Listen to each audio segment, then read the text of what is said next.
Hi, everyone. This is Tom Camboris again with MyBalanceFormula, and we are here today with Suthar. Thanks for joining us.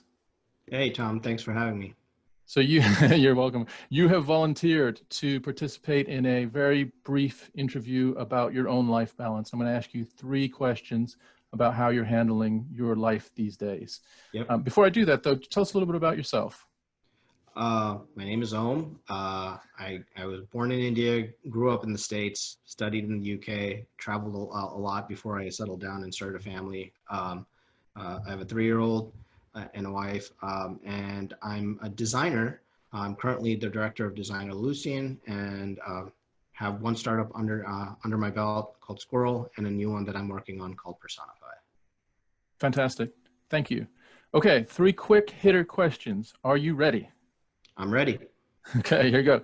Number 1, if there was one thing that is important to you, it's the one thing, it's the silver bullet of your life balance formula that when you do it, you know it's going to lift you to a certain degree and make that day, you know, if not a full out win, it's going to make it not a loss, let's say. Yeah. What's that one thing, the key thing for you on a daily basis? Be present. Okay. Yep. I think there's a better flow of work, a better focus, and a better sense of achievement when you're focused on exactly what's in front of you in the moment while you're doing that, and giving it a set amount of time that you want to appropriate to it. Okay. Any tools to support that being present? Because I know for me, if I'm on a project, if I'm really digging into it, I feel like I'm present in the project, but I'm completely unaware of my surroundings. So I'm not sure. I guess my interpretation of present for me is to have it all sort of. Mm-hmm. Me being, you know, sort of part of all of it, including what I'm focusing on, but also with everything else. Tell me a little bit more about yours. There's a couple things I do. One is I have my office space with my whiteboard wall and stuff like that. So this is my environment for that work. And then the second thing is I'll turn do not disturb notifications on my Mac off. So, and I'll put my phone facing down. So for 20, 40 minutes, whatever it is, I need to do, I can get work done. And then the only time I deviate from that is every 40 minutes I'll get up to take a bathroom break or walk or just do something so I'm not just sitting for a long time. Gotcha. So just a way to heighten your concentration and your focus on the task at hand. Yep. Gotcha. Okay. All right. Second thing is, if we now look at, you know, we just looked at your list of things and you picked the top thing on your list was being present. And we run through your list and there's all these other things. And then there's something that's not even on the list. Actually, it might be on the back of the piece of paper, or it might actually be in another piece of paper that's in a drawer somewhere that you haven't opened for a few months. But you know that thing needs to be on the list, right? It doesn't maybe need to be number 1, but if it's on there, you know it's going to help. It's something that either has helped in the past or you're curious about it as part of your own formula. What's that one thing that isn't on it or not now that needs to be on it? That's a really good question. I think the best way I would answer that is reading, a specific kind of reading a little bit more. I call it syntopical reading. So I'll take one focus area that I'm looking at, one topic. I'll get books from 4 or 5 authors, and I will just read multiple perspectives at the same time about that same topic and form my own opinion. I think it's time consuming, but what it's taught me is that we're so busy being consumers. Sometimes we lose our ability, we give up our freedom to be producers as well. And you know, in our own minds, not even like publicly.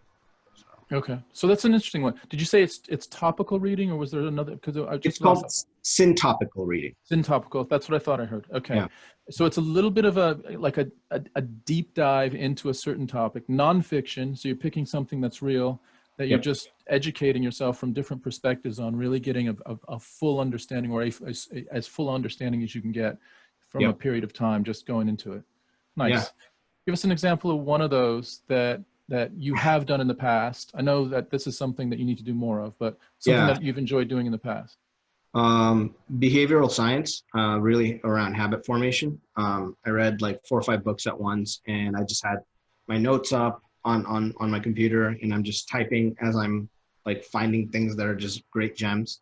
And there's no particular order. I'm jumping from book to book, chapter to chapter. using it more as a reference guide than like a book that you read cover to cover.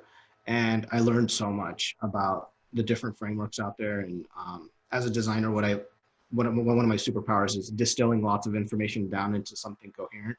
So Nice. it lets me exercise that skill as well.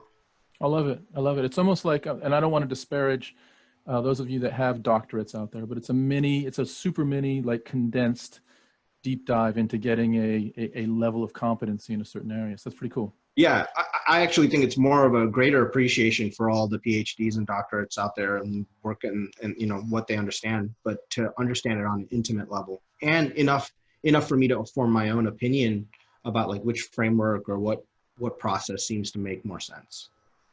Great. Nice. Thank you. All right. Last question.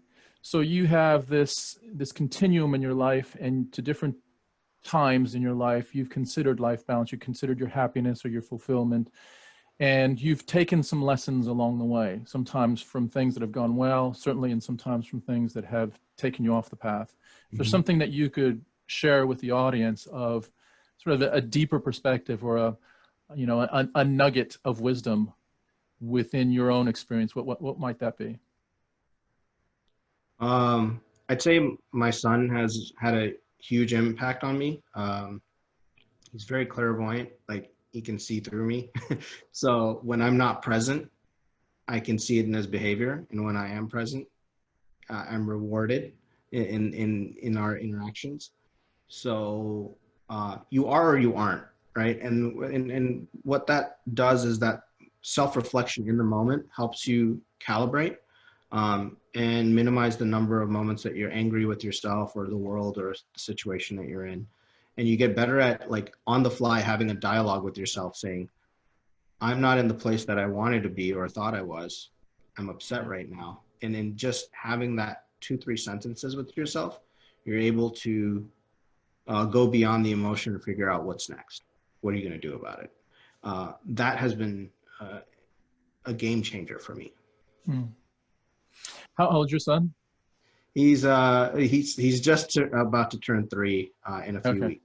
Yeah. Well, I've got a 22-year-old, and a little different, I'm sure. What it is, but what I would say is, so I understand completely what you're saying, and what I would offer up off the back of what you said is, although you don't consider it during the moments that you're with them when they're younger, they remember everything, right? Yep. It's all cataloged in their subconscious. Yep. And it does affect their perception of your relationship with them as you get older. So Absolutely. That's a really, really interesting and important consideration that you're putting yourself through. That's the first thing I'd say. The second is you offered this as a wisdom to folks. So is the recommendation for people to get some small person to be your presence barometer? Not at all. I think just whatever you can find that trigger to have that barometer of self-reflection in the moment, that helps you a lot. Awesome. Yeah. That was a joke, by the way. Yeah, no, it's like, please have kids for the right reason. Don't have kids just for that reason. Great. All right. It's a quick hitter series. 3 questions in, 3 questions out. Thanks, I really appreciate your time. We will list Om's contact details in the show notes of this particular episode. Thank you again for joining us. We will do more of these. We'll be picking out people from different parts of the professional world and asking them to offer up their bits of wisdom as well. Thanks again, for your time. And for those of you that are watching, if you liked, please give us a like or a comment or a share. If you have any other curiosity, hit us up at MyBalanceFormula. We've got some interesting stuff that may help you or your team or your organization. Thanks again, guys, and we will see you soon.